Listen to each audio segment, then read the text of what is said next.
பூநூல், பால், வெண்ணெய், பன்னீர், நெய் இதை பத்தி தான் இது. பூநூலுங்கிறது ஒரு கயிறு. ஆண்கள் வந்து உடம்பு சுத்தி போட்டுக்கிறாங்க. அதை போடுறது வந்து புனிதம் அப்படிங்கிறாங்க. அந்த கயிறு புனிதமானா அது இருக்க முடியாது. அது வெறும் ஒரு காட்டன் கயிறு தான். இல்ல அதை போடுறதுனால அவங்க புனிதம் ஆகுறாங்களா அது தெரியல. அப்ப யார் போட்டாலும் புனிதம் ஆயிருமா? இதுக்கு உடனே என்ன பதில் சொல்றாங்கன்னா, போய் எடுத்து புக் எடுத்து படிங்கன்னு. அந்த புக் என்ன குவாண்டம் மெக்கானிக்ஸா? அது ஒரு கதை தானே. அந்த கதையை பேஸ் பண்ணி தானே அந்த பூநூலுக்கு அந்த பவர் இருக்குன்னு சொல்றாங்க. ஏன்னா எதுக்கு இது வருதுன்னா, அப்ப நாளைக்கு ஒரு தலித் வந்து அந்த கயிறு எடுத்து போட்டுக்கிட்டா அவர் புனிதம் ஆயிடுவாரா? இல்ல அந்த புக்ல இருக்கிற மாதிரியே சில சாங்கியங்கள்லாம் சொன்னாலும் புனிதம் ஆயிடுவாரா? இல்ல பிராமணர்கள் போட்டா மட்டும்தான் அந்த கயிறுக்கு பவரா? இன்னும் சில பேர் சொல்றாங்க வேற சில ஜாதிகள்லாம் கூட அது போடுது. அது எங்களுக்கும் தெரியும். அது எதுக்கு? அவங்களும் எதுக்காக போடுறாங்கிறது தான் அந்த கேள்வி. அவங்களும் தனித்துவமா இருக்கணும்னு நினைக்கிறாங்களா? நாங்க மத்தவங்கள மாதிரி இல்ல, நாங்க கொஞ்சம் எக்ஸ்ட்ரா ஸ்பெஷல் அப்படின்னு சொல்லணும்னு நினைக்கிறாங்களா? ஏன் அப்ப நாளைக்கு ஒரு தலித் எடுத்து அதை போட்டா அன்னையிலேருந்து அந்த நூலுக்கு புனிதம் மட்டும் போயிடுமா? இதை தான் நம்ம யோசிக்கணும். ஏன்னா அந்த நூல் மாறல. அந்த காட்டன் நூலுக்கு ஜாதி தெரியாது. அந்த நூலை இவங்க போட்டா மட்டும்தான் புனிதம்னு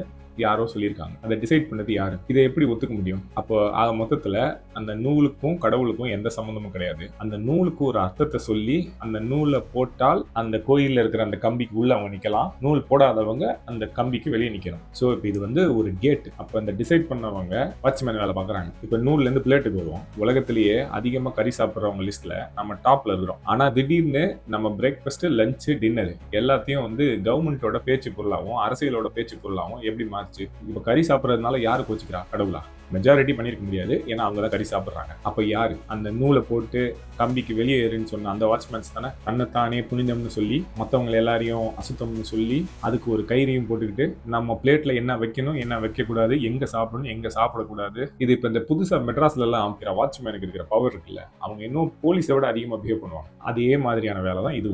வீடை வாங்கி காசு கொடுத்து ஓனரா இருக்கிறவங்க ஒருத்தன் வெளியில இருக்கிற வாட்ச்மேனுக்கு இந்த அளவுக்கு பவர். கேட்டா அபார்ட்மெண்ட் பாதுகாவலர்கள், கலாச்சார பாதுகாவலர்கள். இங்கதான் நம்ம கவனிக்கணும். சாமி மேல பூரா பால் எடுத்து ஊத்துறாங்க. யாகம் வளர்க்குறங்கிற பேர்ல நெய் எடுத்து ஊத்துறாங்க. வெண்ணெயும் நெய்யும் பன்னீரும் இல்லாம சாப்பிடுறதே கிடையாது. இதெல்லாம் என்ன மிருகத்துக்கிட்ட என்ன வரலையா? இதெல்லாம் என்ன மண்ணுல இருந்து தோண்டி போர் போட்டு எடுத்தாங்க? இல்ல மாடு வந்து தயவு செய்து நீங்க இதெல்லாம் எடுத்துக்கங்கன்னு சொல்லிச்சா? இதுவும் மிருகத்துல இருந்து வர பொருள் தானே. ஆனா கறி மட்டும் நோ.